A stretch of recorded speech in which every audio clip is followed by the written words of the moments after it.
The rain wasn't falling so much as attacking, each drop a cold needle that found the gaps in Mara's collar and slid down her spine like an accusation. She pressed harder against the brick, feeling the grit bite through her soaked jacket, counting heartbeats the way she used to count seconds on a timer.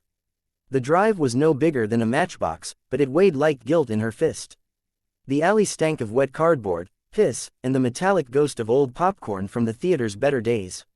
40 years ago this place had shown double features and sold out midnight screenings of Blade Runner. Now the marquee hung crooked, letters missing so faded the only word left readable was dream in cracked red plastic. Fitting, footsteps, slow, deliberate, the rhythm of someone who already knew exactly where she was hiding. Mara closed her eyes for half a second, remembered the first time she'd heard that walk, Lisbon, 3 years earlier, on a rooftop under a sky full of stars and lies. She'd been aiming a rifle at a corrupt minister, he'd been aiming a smile at her. Both weapons had found their mark. He stopped just beneath the dead neon, rainwater cascading off the brim of his hat. The coat was new, charcoal instead of the old black leather, but the way he wore it, collar up, hands in pockets, was the same. He looked taller than memory allowed, or maybe she had simply spent 6 months trying to make him smaller. "You're late," she said. Her voice came out steadier than she felt. "Traffic," he answered, as if they were meeting for coffee. Then, softer, "You cut your hair." She almost laughed. Of all the things to notice. Had to. Someone put a price on the old length. He tilted his head, studying her the way he used to study maps, looking for weak points, for lies, for the one route no one else would see. "You look tired, Mara." "Don't." The word cracked like a whip. "Don't do that. You lost the right to care in Prague." He took one step closer. The puddle at his feet reflected the last sputtering gasp of the neon sign, pink, violet, dead. "You think I walked because I stopped caring. I walked because if I'd stayed, they would have put a bullet in your head to punish me. You know how the agency cleans up loose ends." Mara's throat tightened. She had spent months hating him for abandoning her in that snow up to her ankles, radio silence for a goodbye.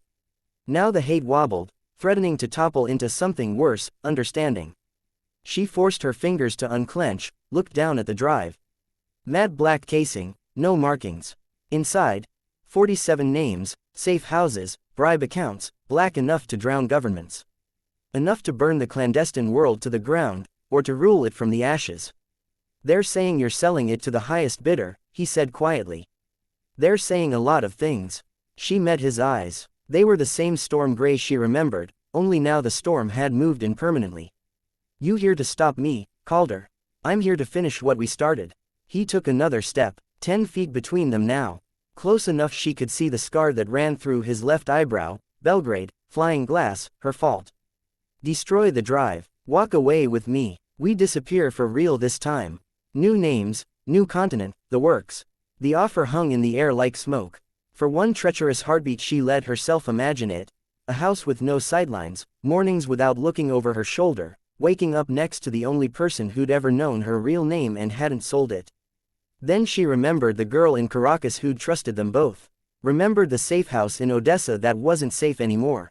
Remembered Calder's voice on an intercepted call 3 weeks ago, calm, professional, giving the order to bring her in dead or alive, preference. Dead. She smiled without warmth. "You always were a good liar." His shoulders sagged, almost imperceptibly.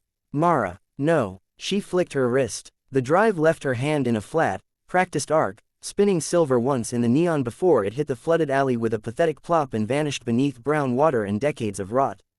Calder stared at the spot where it disappeared. Something raw and ugly crossed his face, grief, maybe, or relief dressed up as anger. "You just killed us both," he said.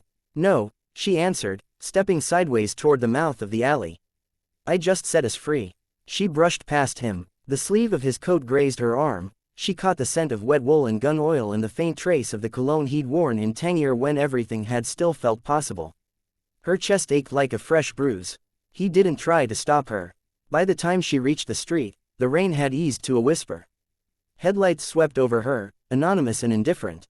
She didn't look back. Behind her, Calder stayed in the alley long after the neon finally died, standing guard over a secret the city had already swallowed.